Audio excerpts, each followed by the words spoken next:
I'm very glad that new and additional services have been provided, servicing areas like my own two counties of Cavan and Monaghan.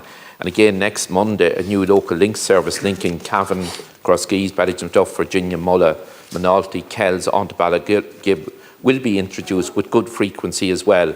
But my particular concern, Minister, is the lack of adequate capacity on the Cavan-Dublin commuter belt, particularly the 109 and 109X services. There are peak times both morning and afternoon into early evening when the services, people are being left behind, people are being delayed for far too long before they can access their bus journey home. So we need additional capacity and revised schedules. Thank you, Cathaoirleach.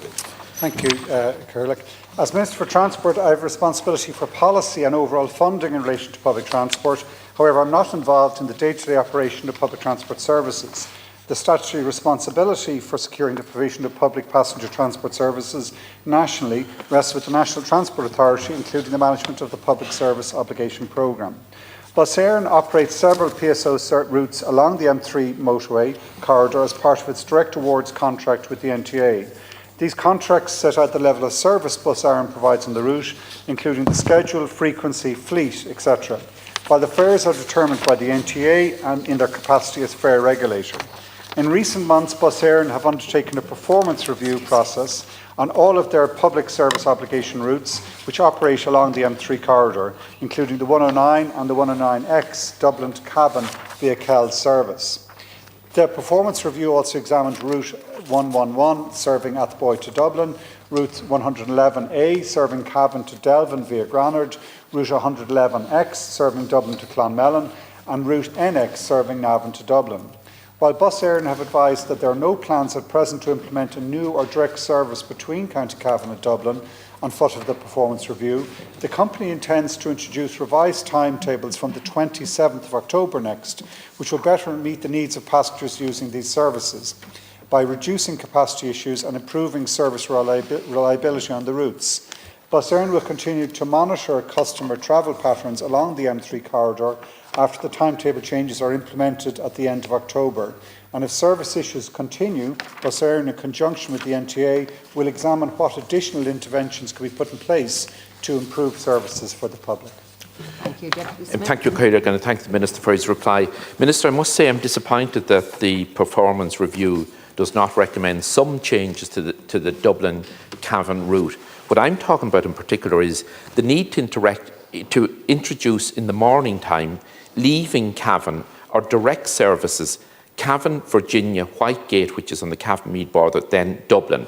Similarly, in the early afternoon, in the late afternoon and early evening, I would advocate, as others would, for direct services from Bus Áras to Whitegate in Cavan, Virginia, Cavan Town. What's happening at the moment, and I hear it from commuters, I hear it from Bus Éireann staff as well, when the 109 and 109X leave Bus Áras, sometimes they're full. They're not able to pick up passengers who are expecting to be able to get home on a scheduled service. So there are passengers bound for County Cavan being left behind in the city of Dublin and in West Dublin and on into Meath. Thank you, Deputy. Thank you. Minister. No, I accept what you're saying, Deputy, and I will be happy to be meeting with Bus Éireann in the coming days, and I will raise this issue directly with them that you've raised. Can I make a couple of points? I mean, one of the real issues we have is we've seen real success in the last 2 years, particularly in public transport numbers. I think last year they went up 23% nationally, this year 12% so far. So part of what we're seeing is a phenomenal success due to fare reductions and other measures. We need to build on that.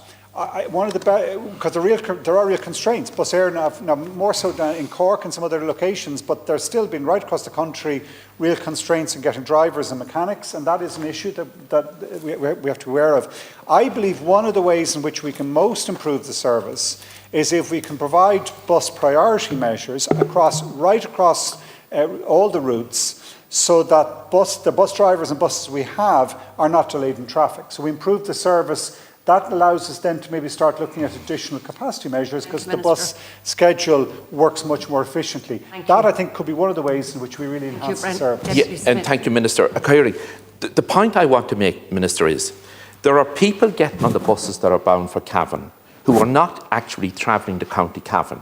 They're getting off between Dublin and Cavan. When the buses then arrive to either Virginia or Cavan Town, those buses are not full. And Cavan people quite understandably say to me, that say to bus Éireann work, that say to others, we were left behind. There were people on that Cavan bus who have very good services to other towns in County Meath. Whereas if those few buses in the morning, few buses leaving Dublin in the evening time, if they did not stop before they reach County Cavan, the problem would be eliminated. We're not talking, Minister, about huge extra capacity at all. We're talking about a reconfiguration of existing services so that the person who wants to get to Cavan Town, that they're fairly sure after a hospital appointment in the matter of moment or whatever, I go out to the bus stop, I expect to get on the bus at 4:30. I can't wait till 7 o'clock in the evening or something. So, Minister, it's about a bit of common sense and not looking for additional capacity as such, but a reconfiguration could mean so much. Thank you. Three deputies. We do have mechanisms and encourage and NTA deliver what we call enhancements, where we're finding that there may be services under real pressure, buses full. We have the capability of funding and providing for additional buses.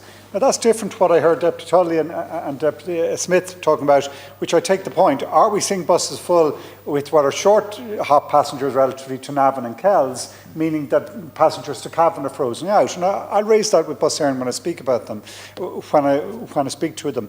It isn't just Bus Éireann are relevant. There is private operators, and often maybe something people think private operators maybe have an advantage over the PSO routes, which may be compelled to stop in a number of locations en route. Often private operators, if there's that gap in the market, have very successfully delivered non-stop, one-stop services from the likes of Cavan up to Dublin or further afield.